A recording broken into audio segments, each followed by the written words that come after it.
ലോകത്തിന്റെ പ്രവാചകം പ്രഖ്യാപിച്ചത് കൊണ്ടാ ഇന്ന് സൗദിക്കാരനും മിണ്ടാത്തത്, ബഹ്റൈൻകാരനും മിണ്ടാത്തത്, UAE-കാരനും മിണ്ടാത്തത്, കുവൈത്തുകാരനും മിണ്ടാത്തത്, ഇറാൻകാരനും മിണ്ടാത്തത്, ഇറാഖുകാരനും മിണ്ടാത്തത്. മിണ്ടാൻ പറ്റൂല.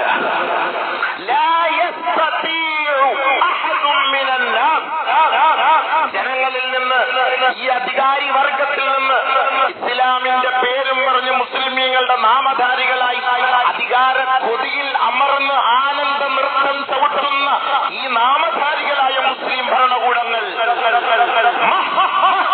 ഈ യുദ്ധം നിർത്ത് എന്ന ഒരു വാക്ക് അവർ പറയുകയില്ല. കേട്ടോ സഹാബത്തെ, നബിയുനാ റസൂലുള്ളാഹി, അല്ലാഹുവിന്റെ റസൂൽ പറഞ്ഞ വാക്കാണ്. പറയൂല, നിങ്ങൾ പേടിക്കണ്ട, പറയൂല. 11-ാം തീയതി തീരുമാനം വെച്ചിരിക്കുക. അപ്പോഴത്തേക്ക് എല്ലാം ഒത്തഹാവും. 11-ാം തീയതി തീരുമാനത്തേക്ക് 4 രാഷ്ട്രങ്ങൾ അല്ലെങ്കിൽ 4 സമുദായത്തിലെ 4 പേര് ഒന്ന് കൈ ഉയർത്തി നിർത്തണമെന്ന് പറഞ്ഞാൽ നിർത്തും. പക്ഷെ പറയൂല. അവര് നബി സല്ലല്ലാഹു അലൈഹി വസല്ലം തങ്ങൾ പറഞ്ഞല്ലേ, പറയൂല. ഹബീബായ തങ്ങൾ പറഞ്ഞ വാക്കാ, ലാ യസ്തതിഉ വഹദുൻ മിനന്നാസ്. എത്രത്തോളം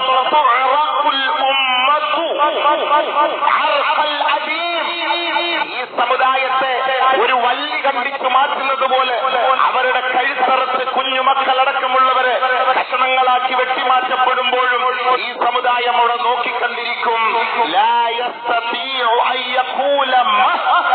ഇത് പാടില്ല, നിങ്ങൾ കാണിക്കുന്നത് തെറ്റാണ്, അധർമ്മമാണ് എന്ന് പറയാൻ ഒരു അറബി സമൂഹവും അന്നത്തെ കാലത്ത് ഉണ്ടാവൂല.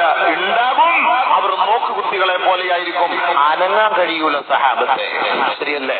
നബിയുനാ റസൂലുള്ളാഹി സ്വല്ലല്ലാഹു അലൈഹി വസല്ലം തങ്ങൾ പറഞ്ഞ വാക്കാണ്, ലയകൂനന്ന ബിസ്സാമി ഫിത്നത്തുൻ വഅൻതും നാദിമൂൻ അൻ ജൂഇൻ ശദീദ് ഫയകൂനു റീഹുൽ ഖുബ്സി അത്യബ മിൻ റീഹിൽ മിസ്ക്.